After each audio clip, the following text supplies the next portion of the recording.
Perkenalkan, nama saya Kartika Andini Ummu Salamah dari kelas 12 jurusan Akuntansi Keuangan Lembaga. Di sini saya akan mewawancarai seseorang. Beliau adalah guru di SMKN Poncol. Langsung saja kita mulai untuk mewawancarainya. Selamat siang Bu, bagaimana kabarnya? Selamat siang, alhamdulillah baik Mbak Kartika. Gimana kabarnya? Alhamdulillah baik. Ya. Kalau boleh tahu nama lengkapnya jenengan sinten nggih Bu? Nama saya Ani Sugiyarti. Dengan Bu Ani Sugiyarti. Ya. Untuk tempat dan tanggal lahirnya jenengan? Oh, kalau saya asli wong Magetan, Mbak. Wong Poncol, wong dusun Poncol, jadi saya juga kerja di Poncol. Tanggal lahir saya 28 Agustus 1977. 77. Berarti sekarang umurnya jenengan? Wes akeh, Nduk. Saiki umurku wis 44 tahun. Tapi masih tetap. Oh iya, karena ya selalu ceria bersama anak-anak ini loh. Iya. Kalau boleh tahu Bu, jenengan gadah yoga pinten? Wes, kalau anak saya, alhamdulillah saya dikaruniai 3 anak, cewek semua. Yang besar namanya Kakak Rara, Kakak Aura Nuranti, sekarang kuliah di Unbra, sekarang semester 5. Terus yang nomor 2 itu Kakak Sasa, lengkapnya Azhara Nuranti. Kelas 2, kelas 11 ya, 11 SMA 1. Yang nomor 3 itu Arsinta Nuranti. Jadi dia duduk di SMP kelas 2. Jadi anak saya itu marganya Nuranti semua ini namanya. Iya. Terus untuk itu Bu, suaminya jenengan sekarang kesibukannya apa Bu? Oh, alhamdulillah ini dulu mantan pacar saya di SMP itu Mbak. Suami saya itu, jadi sak level. Sekarang kerjanya ya di dunia perhutani, sekarang kerja di Surabaya. Kerja di Surabaya. Iya. Terus itu Bu, kan biasanya kalau di Polri, ya, kayak yang khusus untuk istrinya kayak ada organisasi namanya Bayangkari. Mm-mm. Terus kalau yang di TNI biasanya ada organisasi yaitu namanya Persit. Untuk jenengan mungkin ada. Oh, kalau di Ikatan Perhutani itu namanya IIK. Jadi Ikatan Istri Karyawan Perhutani. Jadi IIKP. Jadi Ikatan Istri Karyawan Perhutani. Gitu. Terus untuk kegiatan di organisasi IIKP Perhutani itu bagaimana Bu? Oh ya, banyak sekali kita kegiatannya itu berupa apa ya?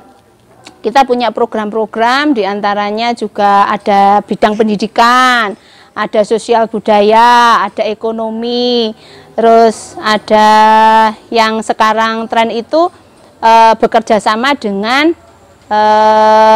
orang Magersaren. Magersaren itu adalah orang yang tinggal di pinggir hutan. Yaitu juga program dari IKP di bidang sosial budaya. Itu cukup berkesan dan oh iya, jadi seneng kita banyak bekerja sama dengan orang-orang wilayah hutan, orang-orang apa ya, semangat kerjanya itu sangat luar biasa. Jadi kita ibaratnya apa nggih, mentransfer energinya beliau-beliau yang ada di yang punya semangat kerja yang luar biasa itu akhirnya membuat aura kita ya seperti inilah itu semangat. Iya. Terus untuk itu Bu, cerita pendidikannya panjenengan kok bisa menjadi seseorang yang hebat seperti sekarang? Jangan membanggakan dulu ya, saya nanti berkecil hati kalau seperti itu ya. Saya seorang guru yang dulu kuliah di Malang, di Universitas Negeri Malang, yang sekarang dari dulu saya masuknya itu masih IKIP ya, Institut Keguruan Ilmu Pendidikan. Lah keluarnya itu sudah ganti, yaitu Universitas Negeri Malang. Saya di pendidikan kimia, dan kebetulan di SMK Poncol itu saya juga mengajar di bidang kimia dan IPA. Kalau Gitu. untuk itu Bu, sekolah yang tingkat dasar sama SMP, SMK-nya jenengan itu di mana? Oh, kalau saya SD-nya di Poncol. SD-nya di Iya, SDN Poncol 2. SMP-nya di SMP Poncol sini loh, SMP Poncol, SMP 1 Poncol. SMA-nya saya SMA 3 Magetan, kuliahnya itu tadi di Universitas Negeri Malang. Terus itu Bu, kan untuk perjalanan mulai dari SD, SMP, SMK, pasti kayak ada lika-likunya di kehidupan. Mungkin ada beberapa kayak lika-likunya jenengan waktu menempuh pendidikan. Oh gitu. Pada masa dulu itu apa ya? Pendidikan itu sangat luar biasa dan jarang sekali di masyarakat sekitar Desa Poncol itu yang punya keinginan untuk sekolah gitu. Jadi alhamdulillah saya diberkati, ditunjang, didukung oleh orang tua saya. Jadi kebetulan bapak saya itu juga aktivis pramuka, Cahayu. Jadi aktivis pramuka juga dulu kuarannya SMK kuarannya Poncol, kakwarannya Poncol. Jadi mulai dari SD, SMP itu saya sudah senang terjun di dunia pramuka. Malah kebetulan saya dulu tahun 1991 itu jambore nasional di Jakarta itu. Dan kita dari Kuaran Poncol itu dikirim 4 orang, termasuk diantaranya adalah yang sekarang jadi suami saya itu. Jadi dulu saya, suami saya, terus teman saya sini sama yang rumahnya Dali itu ikut di Jambore Nasional di Cibubur. Terus SMA juga saya juga aktif banget juga di bidang OSIS. Itu OSIS juga pada waktu itu saya sekretaris OSIS itu. Ingat banget, jadi pada waktu pilihan ketua OSIS itu saya selang sama yang sekarang jadi, yang pada waktu itu jadi ketua OSIS itu hanya satu pilihan ya, satu selisihnya satu itu. Ya, alhamdulillah. Terus pramuka juga aktif di bidangnya dan itu saya rasakan pada masa saya masih sekolah itu aktif di organisasi, itu mengena dan merasa itu saat-saat sudah seperti ini. Jadi sudah kita kerja itu wawasan, terus bagaimana cara menyikapi, bagaimana cara mengambil keputusan itu ya karena terlatih sejak saat-saat sekolah itu. Jadi pesan saya untuk anak-anak semuanya, kalau bisa jangan bermalas-malas untuk ikut kegiatan apapun. Jadi baik OSIS, baik pramuka, baik kegiatan apapun, karena itu mungkin sekarang terasa berat ya untuk mengikuti, untuk membagi waktunya itu. Tetapi 5 tahun ke atas, ke depan itu akan sangat terasa sekali untuk menikmati, oh sekarang saya dulu seperti ini, ternyata hikmahnya sekarang saya memetiknya itu. Jadi Mbak Kartika nanti tolong sampaikan ke teman-temannya, diajaklah untuk seneng ikut berorganisasi, apalagi di wadah kepramukaan itu sangat luar biasa. Bisa memaknai dan memahami Trisatya dan Dasadharma itu sangat luar biasa itu. Jangan hanya diucap, tetapi harus diresapi dan dipahami itu. Saya masih hafal loh seperti itu. Jadi karena sudah mengenang di otak itu sila keberapa itu wis langsung tek gitu. Itu Mbak Kartika. Jadi saya senang sekali lah lihat anak-anak yang antusias untuk ikut berorganisasi. Jadi kalau saya melihat anak-anak iseng ngelokro mau kegiatan pramuka nggak mau gini-gini tuh sebenarnya kasihan pada dirinya sendiri gitu loh. Saya lihat kan teman-temannya Mbak Kartika itu sangat luar biasa itu ya. Gitu. Terus itu Bu, kan kayak pengalaman waktu pramuka kan kayak jambore, terus kayak pernah ikut kan jelalah Bapak jenengan Ya, kakwaran. Oh, iya ya. Terus waktu mau ikut organisasi kayak prinsip apa yang jenengan tanamkan sehingga jenengan masih kan kadang dalam suatu organisasi kayak ada rasa aku itu capek atau bagaimana gitu. Terus apa yang jenengan tanamkan sehingga jenengan tetap bersemangat gitu. Dasar saya untuk ikut termotivasi di organisasi itu karena saya pingin punya teman banyak. Itu yang pertama. Yang kedua itu mengisi waktu saya. Jadi mengisi waktu luang daripada saya untuk gini. Kebetulan waktu SMA itu saya ikut saudara di Magetan itu setiap hari itu sering sekali saya itu pulangnya itu pulang sore untuk kegiatan apa ya, untuk mengisi waktu itu awal motivasi saya untuk ikut organisasi itu punya teman banyak, mengisi waktu. Lah seiring dengan dua prinsip itu, punya teman banyak, mengisi waktu, ternyata dari hal itu bisa membawa kita itu untuk bisa lebih mandiri gitu. Dan kebetulan waktu saya ingat banget ya, SMA itu kan semua kegiatan berorganisasi itu masih gabung dengan anak SMA 1 ya. Itu pun kami satu tim itu dari SMA 3 itu nggak kalah juga untuk bersaing dengan anak SMA 1 itu.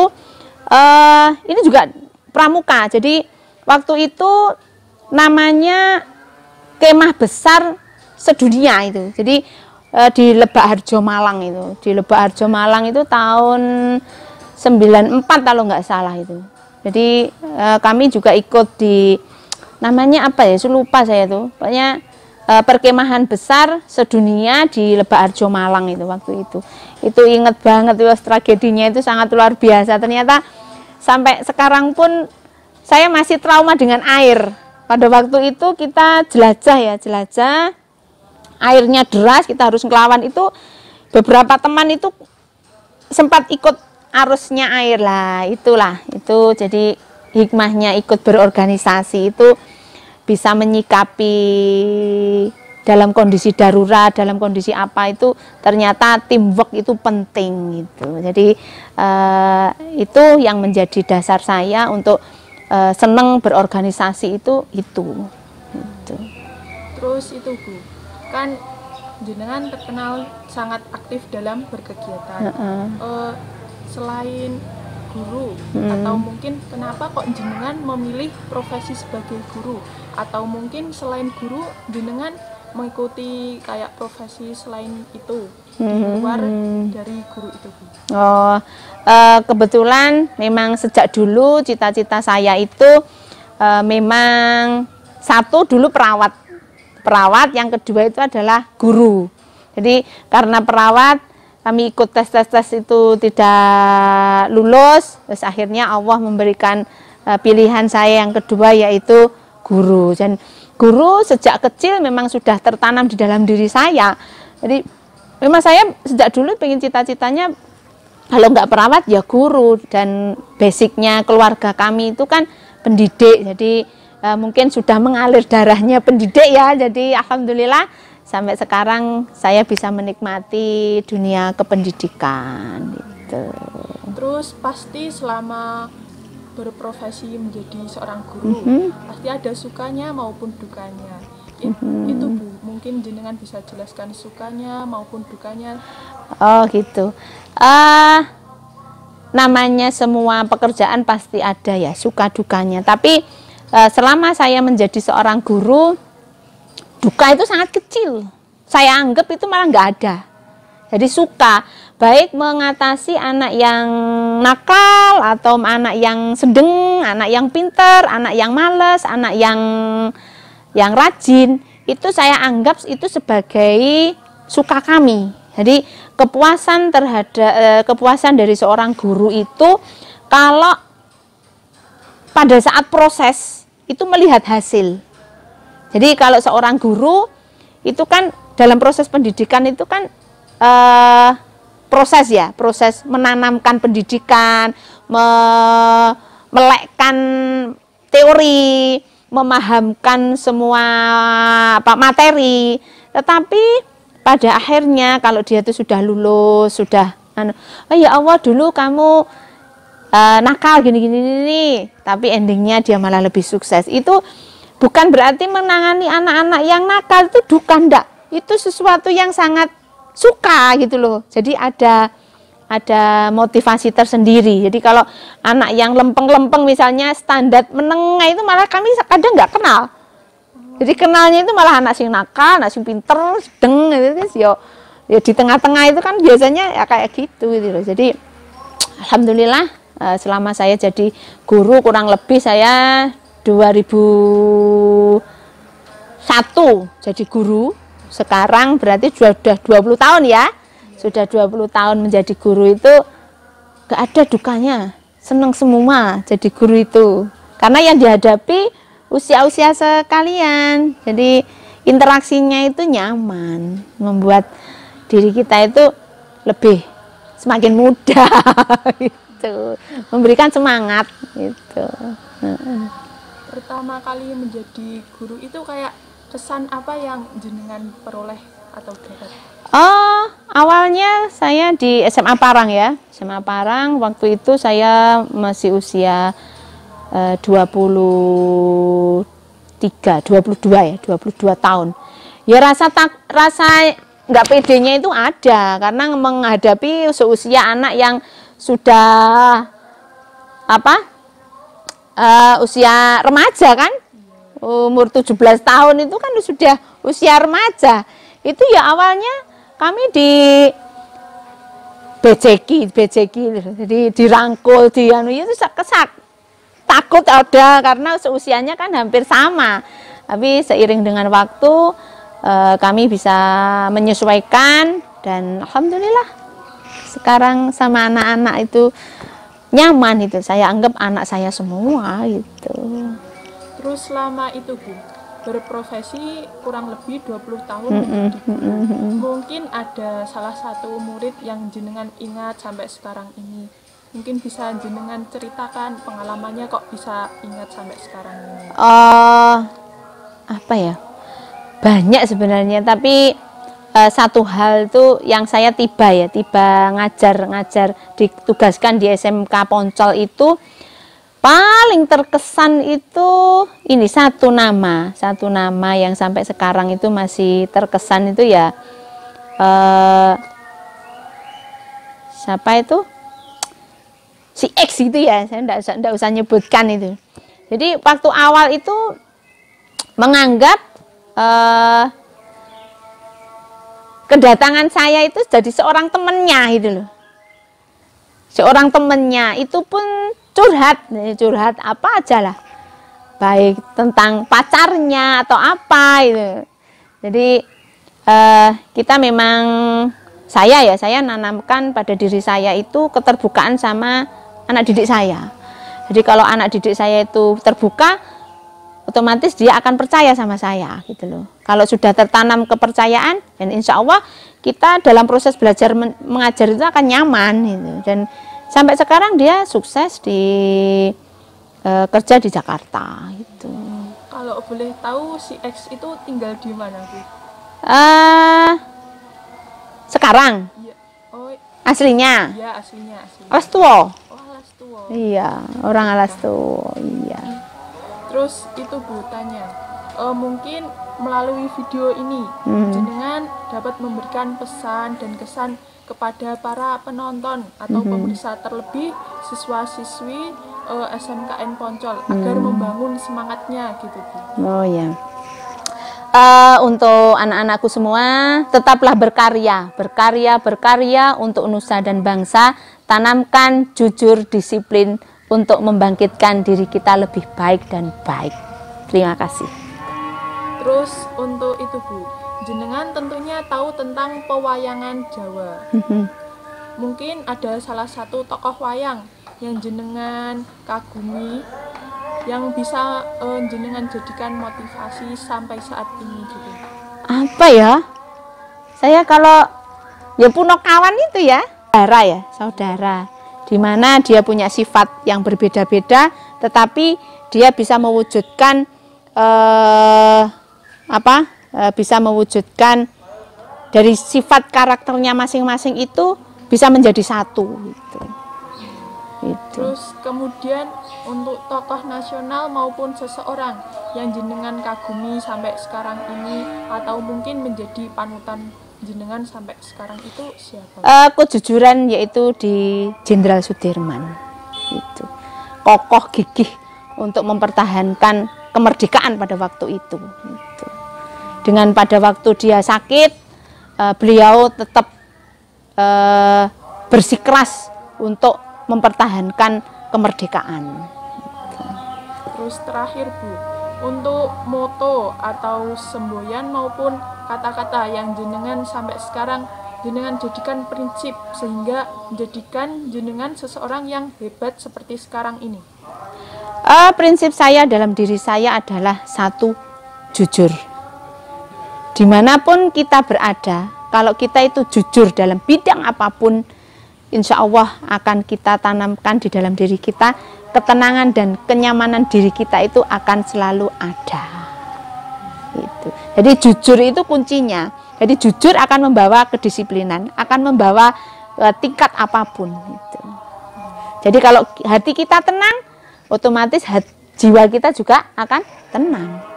Tenang akan membawa suatu kesehatan, akan membawa kebugaran, akan membawa suasana yang nyaman. Kalau hati nyaman, dengan apapun dimanapun kita berada, kita akan lebih senang. Gitu.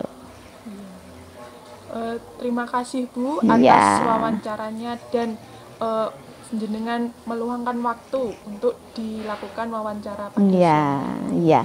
Sekian wawancara dari kami, kurang lebihnya mohon maaf dan semoga dapat bermanfaat.